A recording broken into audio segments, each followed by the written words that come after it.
Welcome once again to M5's English language learning program, Let's Speak English. I'm Gav Duncan and I'm here on your TV to help you learn English. Now, are you sitting comfortably? Yes? Good. And are you ready for today's lesson? Yes? Good.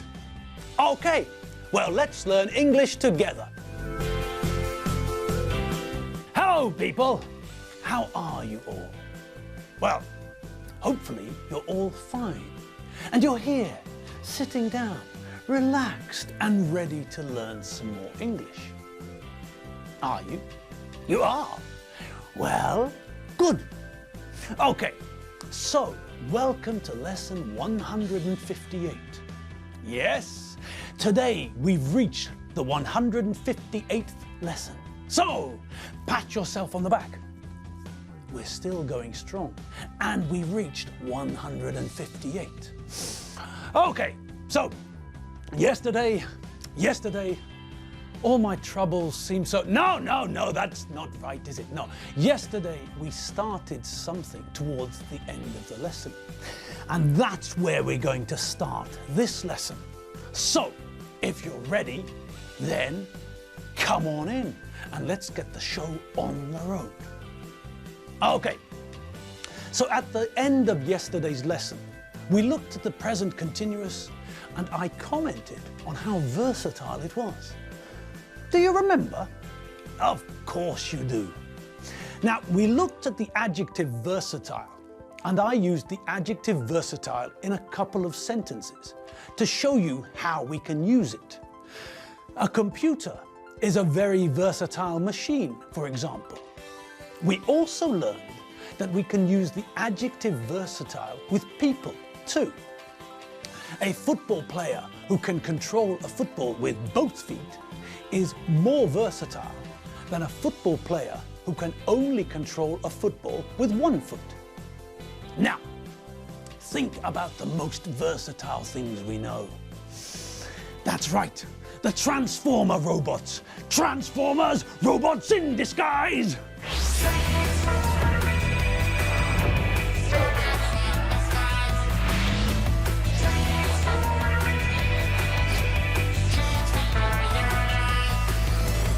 Just stop for a moment and think about how versatile Transformer robots are. They're cars and motorbikes and lorries and metal dinosaurs. And then they're robots again. And they can run and jump and fly and, well, they can do all sorts of things. So, the fact that they can do all sorts of things means that they're versatile. Some Transformers are robots and also fridges. And some other Transformers are robots that turn into vehicles, like cars and lorries, like Refrigeron and Magnimus. Well, okay, perhaps Magnimus isn't the most versatile robot. He seems to lack intelligence, which is a problem. He forgot about the passengers when he transformed back into a robot. So, that's not very good, is it? But other Transformers are more intelligent, and so they're more versatile. Look at the other Transformer, Refrigeron. He's a robot and a fridge. He could come with you on a picnic. You'd always have cold drinks, and you wouldn't have to carry everything or anything. Refrigeron would carry everything. Okay, now let's think about something less depressing than Magnimus accidentally killing the two passengers who were sitting in him. Let's think about what we started yesterday. When we finished yesterday, we were talking about some things being more versatile than others. And so, we're talking about what? That's right. We're talking about comparison. And we're using a comparative form of an adjective. Okay. Who remembers the rules we use when we're talking about comparative adjectives? You all do? Well, that's very impressive. Still, just to make sure, let's quickly run through the rules we use for comparative adjectives. Now, as I'm sure you all remember, the thing we need to remember with comparative forms is that the key is the syllable. Who remembers what a syllable is? That's right. A syllable is a sound in a word. So if we think about the word Budapest, then we know that it's got 3 syllables. Bu-da-pest. If we think about the capital of Argentina, then we know that it has 4 syllables. Buenos Aires. Simple. Okay, but why are we talking about syllables? That's right, we're talking about syllables because they're important for comparative forms of adjectives. If the adjective is a short adjective, if it's got 1 syllable, then we make the comparative form by adding er to the end of the adjective. This way, the comparative form of the adjective old is older, and the comparative form of the adjective slow is slower. Now, if the adjective is longer, if the adjective has got 2 or 3 or 4 syllables, then we don't add er to the end of the adjective. If the adjective has got more than 1 syllable, then we leave the adjective and put the word more in front of it. So, the comparative form of the adjective intelligent is not intelligenter, but more intelligent. Similarly, the comparative form of the adjective impressive is not impressiver, but more impressive. Now, let's just think about short adjectives again, shall we? We also know that we have to be careful with the spelling when we make the comparative forms of adjectives with 1 syllable. Who remembers what vowels and consonants are? You all do?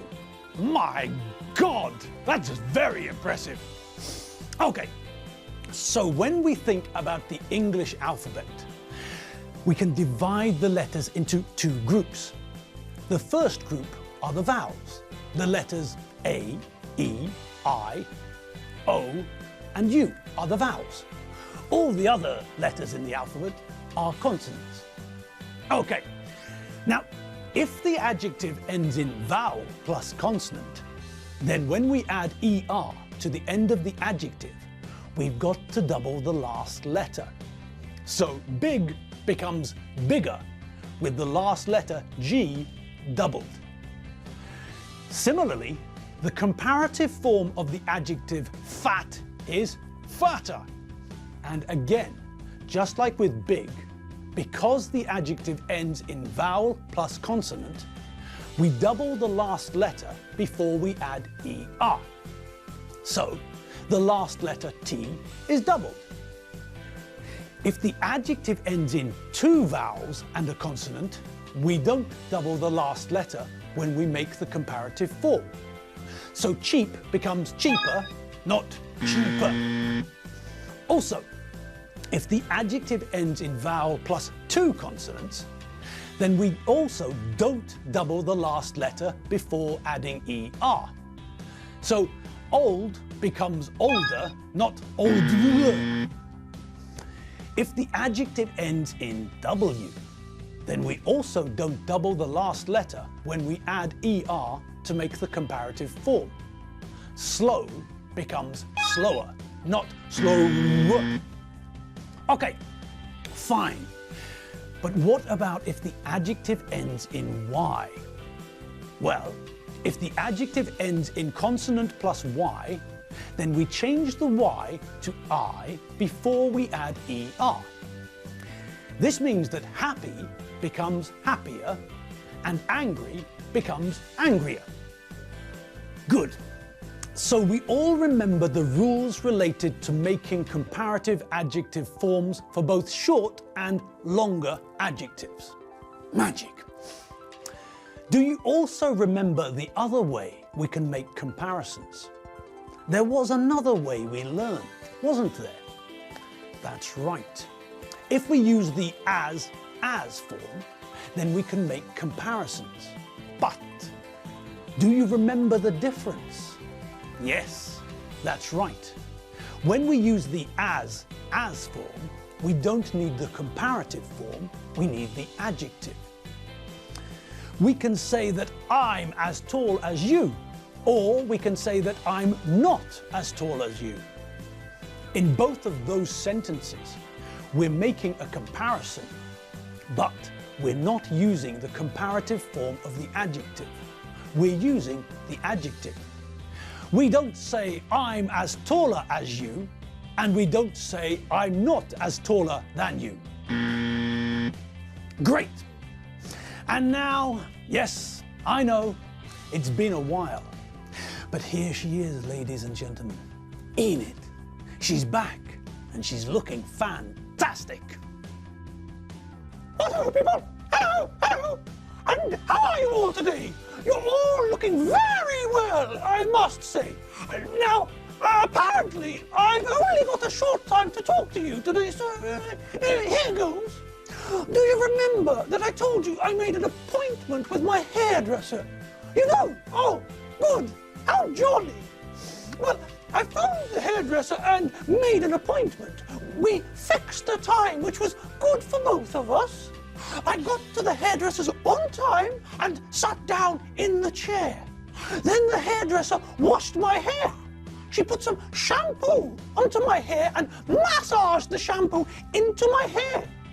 She was very careful. Nobody likes shampoo in their eyes, do they? No. After she shampooed my hair, she rinsed my hair. She washed the shampoo out of my hair. And then she put some conditioner onto my hair. Conditioner is used to improve the condition of your hair. Do you know that word? To improve? Well, improve means to make better. If you eat healthier food, then you improve your diet, for example. If you study every day, then your English will improve. Anyway, the hairdresser massaged the conditioner into my hair to make my hair softer and nicer. After a minute or so, she rinsed the conditioner out of my hair, wrapped a towel around my head, and asked me to sit in another chair. A chair which was in front of a mirror. I sat down, and the hairdresser wrapped a large nylon sheet around me and tied it around my neck.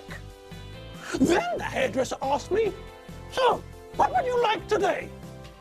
I was just about to reply, but suddenly everything went dark. There was a power cut. There was no electricity. I sat there for a while, getting colder and colder every minute, and then I said goodbye and went home. My hair was still wet. My head felt very cold when I was going home, but I dried my hair as soon as I got home, so I don't think that I'm going to catch a cold. I still need a haircut though. I think I'll try again next week. Before I go back, I'm going to telephone the hairdresser and ask if the power's back on. Oh well, that's all from me. I'm off. Toodaloo, pip pip, bye. All right. Well, that's all we have time for today. So get out of your comfy chair, make another coffee, and give Gusti another dog biscuit. Okay, people. Have fun for the rest of this afternoon and enjoy yourselves this evening. I'll see you all tomorrow, same time, same place. And remember, check out m5tv.hu. See you later. Bye.